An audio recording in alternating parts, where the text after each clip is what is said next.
What's up, y'all? I'm gonna go up in here. I just went and took the trash out. I did a little cleaning and stuff. I did most of my cleaning, pretty much the floors and stuff like that. You know what I'm saying? Wash the dishes, pull the refrigerator and stove back, cleaned the two bathrooms. You know what I'm saying? So I don't know if she's in there crying or whatever. I don't know. Let's see. Yes, she's crying. Uh, so my thing is hopefully just to try to make sure she's good. You know what I'm saying? So obviously, to me, when a person is crying, it's some kind of something going on that they can't even explain themselves. It's not as bad. Now, look, don't get me wrong. I'm not expecting for the person to just be 100% not cry at all, because I think crying is something like when you down. It's that's a common thing for any of us to feel that way. I'm telling you, you do not want to be like this. You don't want to be bedridden. To me, bedridden, in my honest opinion, is the worst illness you can ever fucking have. Bedridden, it can be the worst goddamn illness you can have because you got to deal with emotions and stuff when you used to getting up and doing the things that you normally do, especially if you reach your old age, 50, 60, 70, in your 70s and you down. Just imagine, man, what that'll do to you. You know you're going now you know you bed ready and you got to wake up every day knowing like you got to be stuck there and you got to depend upon somebody. Just imagine how mentally you got to be strong, man. You got to have God in your life. If you ain't got God, man, you won't make it from that. That is the worst kind of condition, confined condition to be in. Now, you may not be bedridden. We may not be bedridden, but if you're around loved ones that really, like your loved ones, and you see somebody like that, if you ain't got God in your life, bro, it's gonna take a homeboy. It's gonna take a truck. It's gonna take a total effect on you. You're gonna feel like you die in that situation. But that's a horrible situation to be in. And I would say it's normal. It's normal to cry about that. What person you know wouldn't cry if they were down?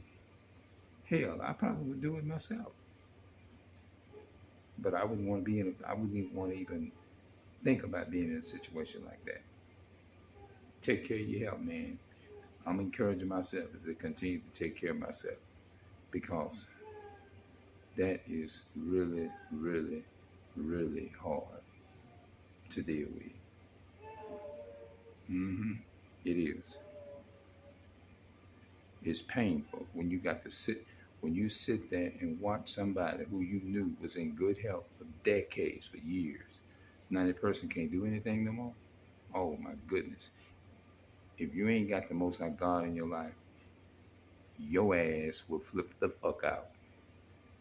It'll take a total health on your mental state, everything. It's not easy, bro. When you I'm telling you, man, it's hard. And just imagine what it's like when you're in them nursing homes. Them people in them damn nursing homes don't give a fuck about you. They don't care. They don't give a damn.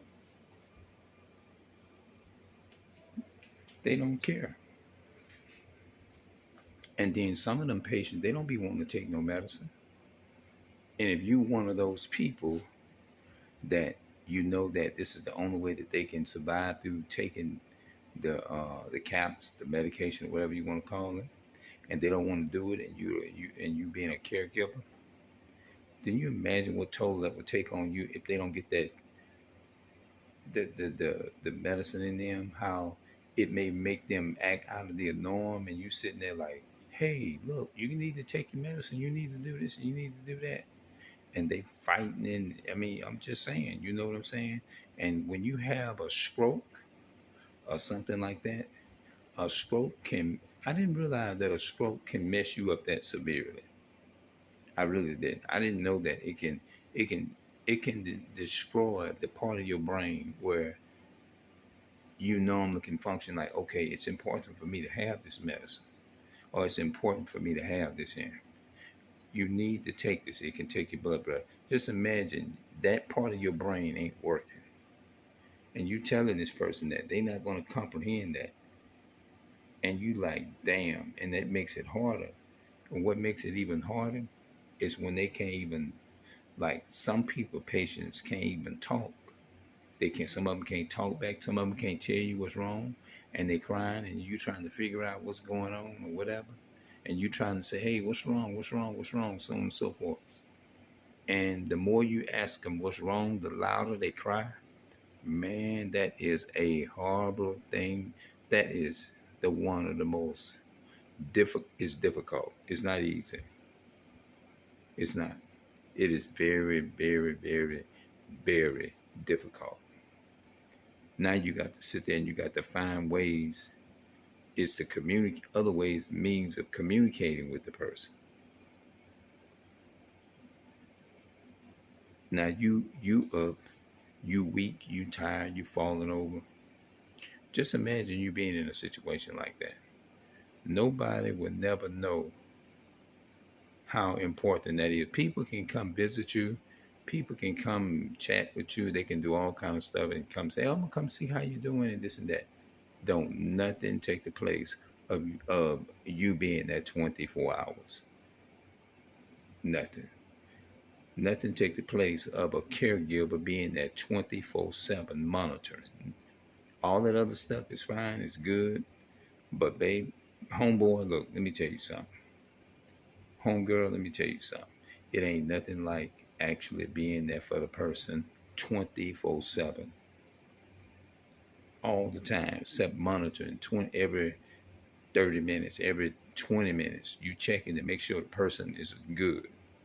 Don't nothing take the place of you doing that 24/7. People can come by and visit you. That's good. Yes, it's gonna kind of hype you up because you're gonna be glad to see somebody in that moment. But in the rest of that moment, when you leave, they still got to be able to get their bath. They still got to be able to eat and stuff like that. And somebody got to be able to do all of the rest of that, because you can visit. It may kind of calm some things down. It may kind of give the person some relief.